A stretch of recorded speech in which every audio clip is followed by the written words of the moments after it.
Speedrunning has always brought very differing opinions on the table when it comes to things like version differences.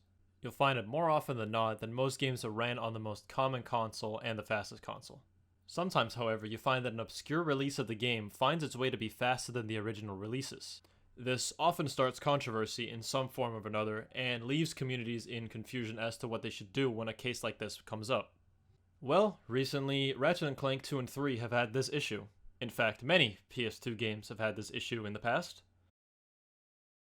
This is a backwards compatible PlayStation 3. It's one of the first models ever created upon the PS3's release. What backwards compatibility means is that you can play PS1 and PS2 games on this very PS3. This feature was later removed to lower the price on the PS3 and because the PS2 was still being sold at the time.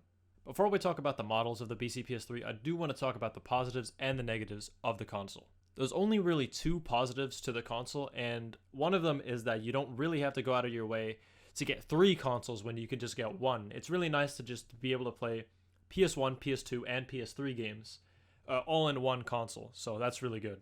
Another positive is, of course, your game runs faster for speedrunning, but if you don't use it for speedrunning, then that one is thrown out the window. Now for the negatives, the prices on the BC PS3 is pretty crazy. It can range anywhere between $140 and $300 online, used as well. If you're from Europe like me, you have to pay quite a bit extra for shipping as well. Meanwhile, a regular NTSC-U Slim PS2 can range anywhere from $40 to $80, which is quite a lot cheaper. Now the worst and most disadvantageous part about this whole console is that the BC PS3 can easily break with something called the Y-Lod, or the yellow light of death. This is essentially an overheating issue that occurs because the CPU of the PS3 is not welded tight enough to the motherboard of the PS3, which leaves the pins exposed. This can overheat the PS3 and making it useless, so it breaks completely.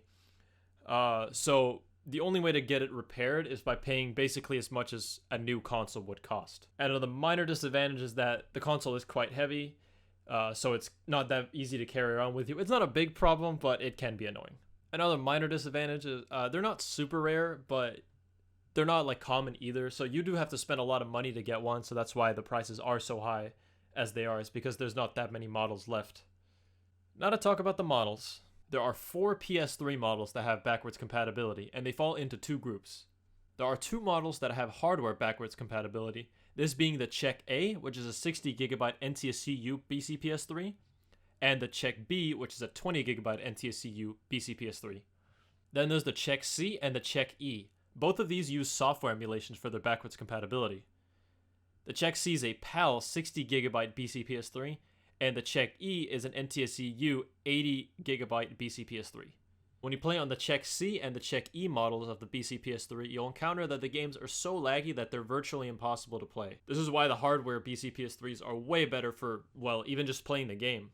Because there are 2 models where there's a high chance the game is unplayable, you see people brush off the BC PS3 as being unviable for running.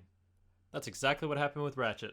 Ratchet 3 was tested on a software BC PS3, so for a while we thought it wasn't viable because the game lagged, but not until very recently I tried to time the very first loading screen in Ratchet 3 against Toe Hobbit's 80% world record, and I gained an easy 3 seconds compared to him. For reference, I used the Czech A, which is arguably the best BC PS3 because it's the one with the most memory, if that even comes to account, and it's one of the hardware ones.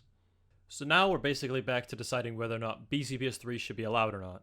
Well, I have a better solution that'll hopefully make both viable.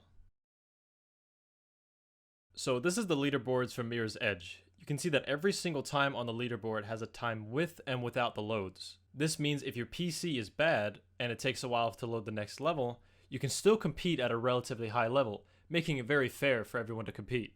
The way Mirror's Edge times out load is via Live Split plugin, which means the load times get removed mid-run instead of automatically. Unfortunately, this is not possible for console. There's no plugin or mod or anything like this that will make it possible to time out the loads for consoles mid-run. However, some games like Crash Bandicoot The Wrath of Cortex and the new Insane Trilogy time out loads for console manually, and this is also what I would propose for Ratchet. This is just about the best solution we can get. Essentially, I'm proposing to implement this to specifically Ratchet 2 NG+. Now you might ask, why Ratchet 2 NG+ in particular?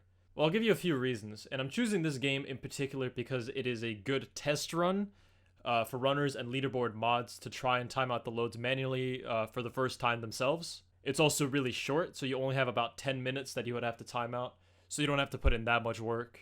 Also, it's one of the categories that is the most affected by random loads. Yes, Ratchet 2 and 3 have planets that vary in loads, and it can be up to 4 seconds at worst. It's really awful to deal with, so timing those out would be even better for us. So if it turns out that people like this idea, we can move it on to other categories as well. Currently, I am one of the only ones with a working hardware BC PS3 and the Ratchet games. So it's kind of up to me whether or not if the loadless thing is not implemented, whether or not I will just decide to gain some free time or not.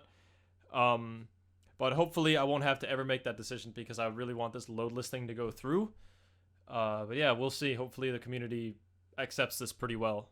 But really though, one last thing I do want to say, if anybody's really good at modding or anything, if somebody could make a mod for consoles to time out the loads automatically, it would literally be a lifesaver for speedrunning, because there's even some variables in certain PS2 models that vary in loads. It's just bad. Like, you need different PS2s, different BC PS3s.